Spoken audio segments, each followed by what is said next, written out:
Praise the lord. దేవుని శ్రేష్టమైన నామమునకు మహిమ కలుగును గాక. ఈరోజు దేవుని వాగ్దానము, చెవియొగ్గి నా యొద్దకు రండి, మీరు వినిన ఎడల మీరు బ్రతుకుదురు. యెషయా గ్రంథము 55వ అధ్యాయం 3వ వచనము.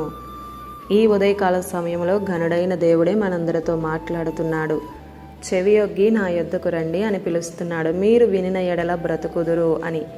ఈ దినాన చాలామంది భయంకరమైన శాపానికి, మరణానికి, పరిస్థితికి, రోగానికి, దరిద్రానికి గురవ్వడానికి కారణం ఏంటంటే, ప్రతిదినం ఆయన మాట వినబడుతున్నా ఆయన మాట అంగీకరించక, లోబడక బ్రతకలేనటువంటి పరిస్థితి, భయంకరమైనటువంటి దారిద్ర్యం వెంబడిస్తుంది. ఈ సమయంలో దేవుడే నీతో సూటిగా మాట్లాడుతున్నాడు. ఈ దినాన నీవు ఆయన యొద్దకు మారు మనస్సు నుండి పశ్చాత్తాపంతో రాగలిగితే, ఆయన ఎవరో తెలుసా? కరుణా సంపన్నుడు.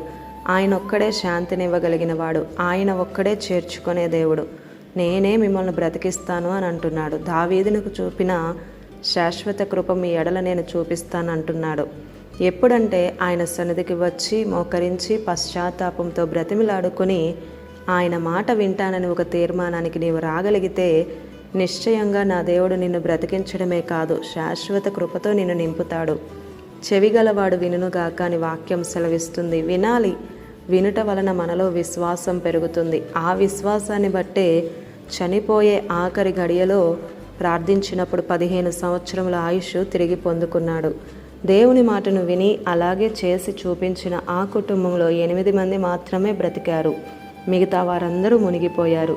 చనిపోయిన శవం సహితం దేవుని స్వరం మాటను వినినప్పుడు జీవము లేని ఆ శవంకే తిరిగి జీవం వచ్చింది. అంటే ఆయన మాటలో అంత శక్తి ఉంది. మాటలోనే శక్తి ఉంటే ఆయన నామం ఇంకెంత శక్తి కలిగినదో ఆలోచించు. ఆయన మాట వినడానికి ఆతురపడు. జీవత్సంగా పడిపోయిన నీ జీవితంలో ఊరటనిచ్చి నిన్ను నిలవబెట్టి బ్రతికించేది నా యేసు ఒక్కడే. ఆమేన్.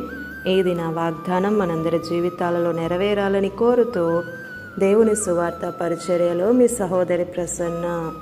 God bless you. Amen.